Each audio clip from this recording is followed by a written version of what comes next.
anak-anak, apa kabar? Hari ini kita akan belajar materi tentang pasar atau market.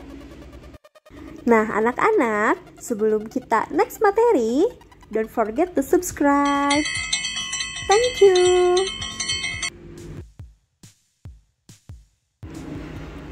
Pasar dapat dideskripsikan dalam arti sempit dan luas. Dalam arti sempit atau pengertian sehari-hari, pasar adalah tempat dilakukannya kegiatan jual beli berbagai macam barang dan jasa untuk keperluan hidup sehari-hari.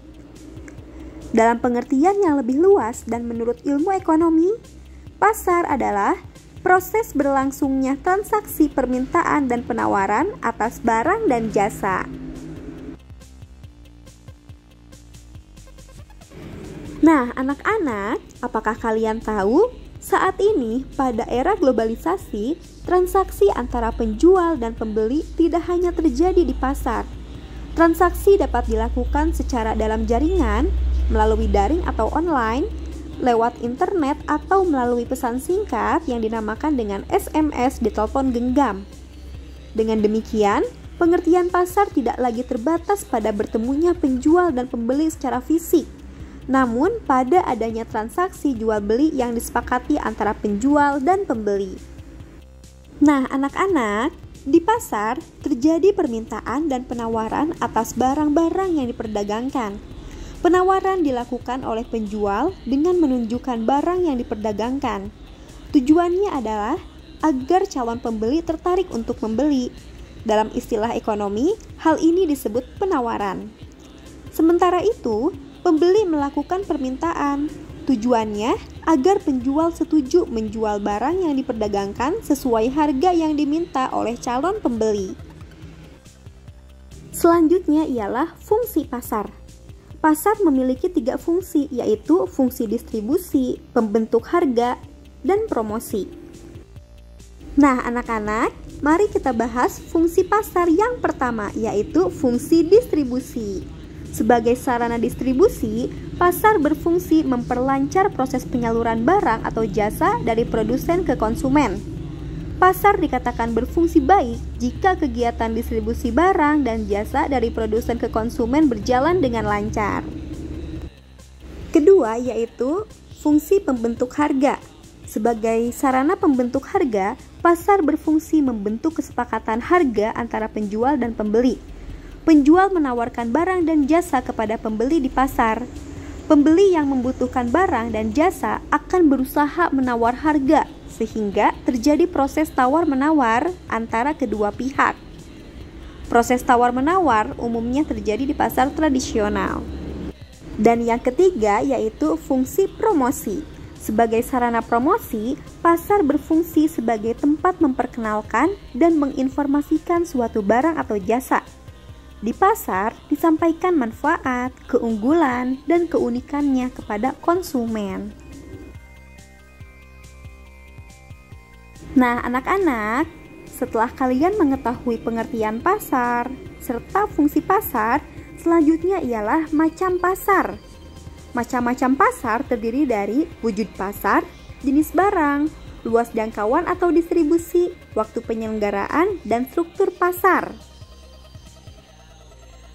Nah anak-anak, mari kita bahas macam pasar yang pertama, yaitu wujud pasar. Berdasarkan wujudnya, pasar dapat dibedakan yaitu konkret dan abstrak. Konkret berarti nyata atau bisa dilihat secara kasat mata atau fisik.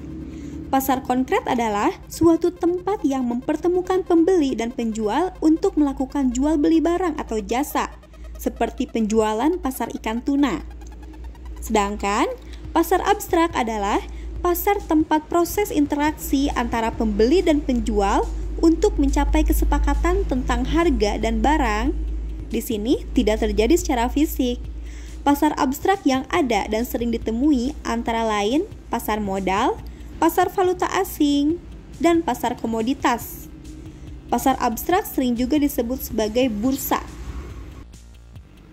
Macam pasar kedua yaitu jenis barang. Berdasarkan jenis barangnya, pasar dapat dibedakan menjadi pasar barang konsumsi dan pasar barang produksi. Pasar barang konsumsi yaitu menjual barang yang digunakan sehari-hari, misalnya pasar ikan, pasar daging, pasar buah-buahan, dan supermarket.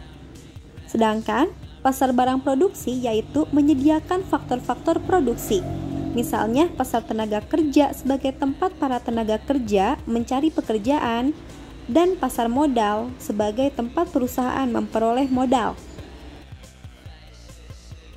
Macam pasar ketiga yaitu luas jangkauan atau distribusi.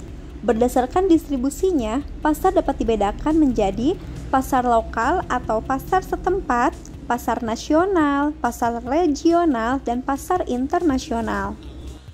Nah, anak-anak, mari kita mulai dari pasar lokal atau setempat. Dalam pasar lokal, transaksi jual beli barang terjadi di daerah atau wilayah sekitar tempat barang tersebut dihasilkan.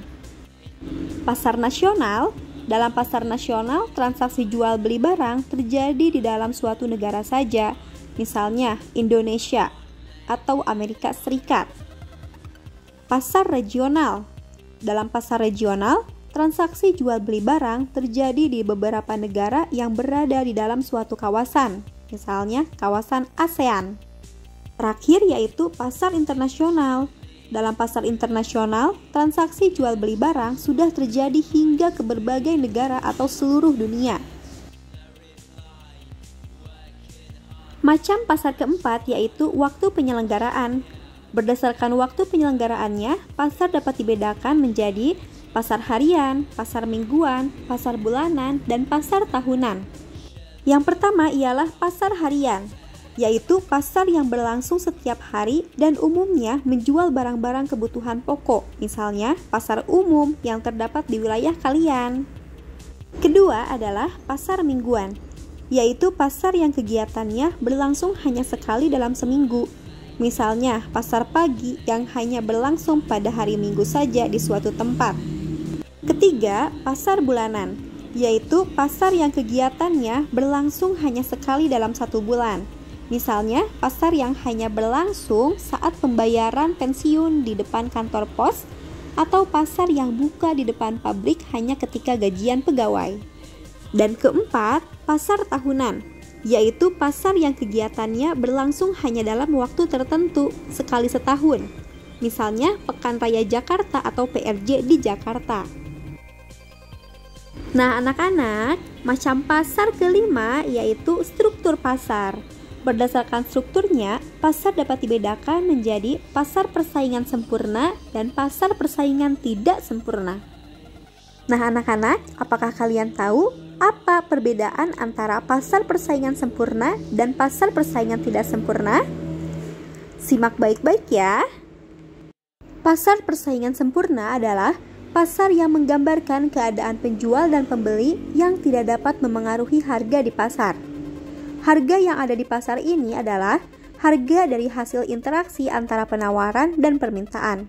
Dengan kata lain, harga yang terbentuk adalah cerminan keinginan konsumen dan produsen. Contohnya, antara lain pasar bahan pangan seperti beras dan pasar modal. Adapun ciri-ciri pasar persaingan sempurna adalah terdapat banyak pembeli, namun mereka tidak dapat memengaruhi harga. Terdapat banyak penjual, namun mereka tidak dapat memengaruhi harga. Barang dan jasa yang ditawarkan bersifat homogen dan tidak dapat dibedakan. Ada kebebasan untuk masuk dan keluar dari pasar, dan ada kebebasan untuk mengambil keputusan. Nah, anak-anak, sementara itu, pasar persaingan tidak sempurna adalah pasar di mana harga ditentukan oleh keinginan satu atau beberapa produsen. Misalnya, pasar semen yang diisi beberapa produsen saja. Jenis-jenis persaingan tidak sempurna adalah monopoli, duopoli, oligopoli, monopsoni, duopsoni, dan oligopsoni. Monopoli adalah pasar yang penawarannya terhadap satu barang atau berbagai barang dikuasai oleh satu perusahaan. Misalnya, perusahaan listrik A memonopoli penjualan arus listrik di suatu negara. Duopoli adalah pasar yang penawarannya terhadap suatu barang dikuasai oleh dua perusahaan. Misalnya, penawaran untuk minyak pelumas dikuasai oleh perusahaan X dan perusahaan Y. Oligopoli adalah pasar yang penawarannya terhadap suatu jenis barang dikuasai oleh beberapa perusahaan.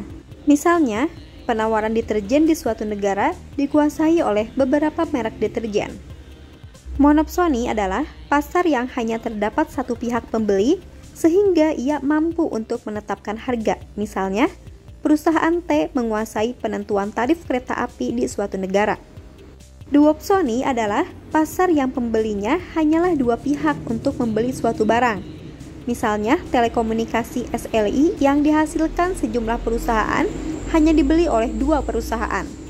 Oligopsoni adalah pasar yang pembelian terhadap suatu barang dipegang oleh beberapa pihak. Misalnya, infrastruktur telekomunikasi seluler suatu negara hanya dibeli beberapa pembeli atau beberapa perusahaan.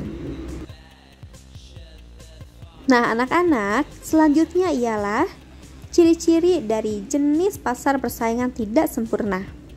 Yang pertama ialah ciri dari pasar monopoli, yaitu hanya terdapat satu penjual yang melayani banyak pembeli. Penjual tersebut dapat mengendalikan harga produk. Terdapat hambatan masuk yang tinggi yang mencegah perusahaan atau penjual lain untuk masuk ke dalam pasar. Dan tidak ada barang substitusi yang mirip. Kedua yaitu ciri dari pasar duopoli. Hanya ada dua penjual, ada banyak pembeli, harga ditentukan oleh kedua penjual, dan kedua penjual saling tergantung dalam menentukan harga. Tiga, ciri dari pasar oligopoli. Hanya ada beberapa penjual yang melayani banyak pembeli. Para penjual tersebut dapat mengendalikan atau menentukan harga. Terdapat hambatan yang tinggi bagi perusahaan lain untuk masuk ke dalam pasar. Dan produk yang dijual relatif homogen, namun ada sedikit perbedaan. Keempat, ciri dari pasar monopsoni. Hanya terdapat satu pembeli untuk banyak penjual. Pembeli dapat mengendalikan atau menentukan harga. Barang yang diperjualbelikan umumnya merupakan bahan baku atau barang mentah.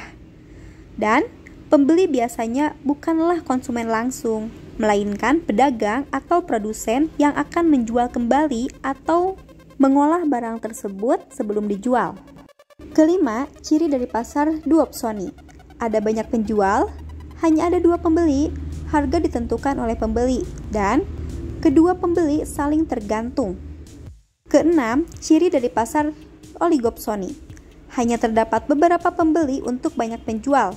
Para pembeli tersebut dapat mengendalikan atau menentukan harga. Barang yang diperjualbelikan umumnya merupakan bahan baku atau barang mentah. Dan para pembeli biasanya bukanlah konsumen langsung, melainkan pedagang atau produsen yang akan menjual kembali atau mengolah barang tersebut sebelum dijual. Nah, anak-anak, materi hari ini telah selesai. Semoga bermanfaat ya. Thank you. Don't forget to subscribe.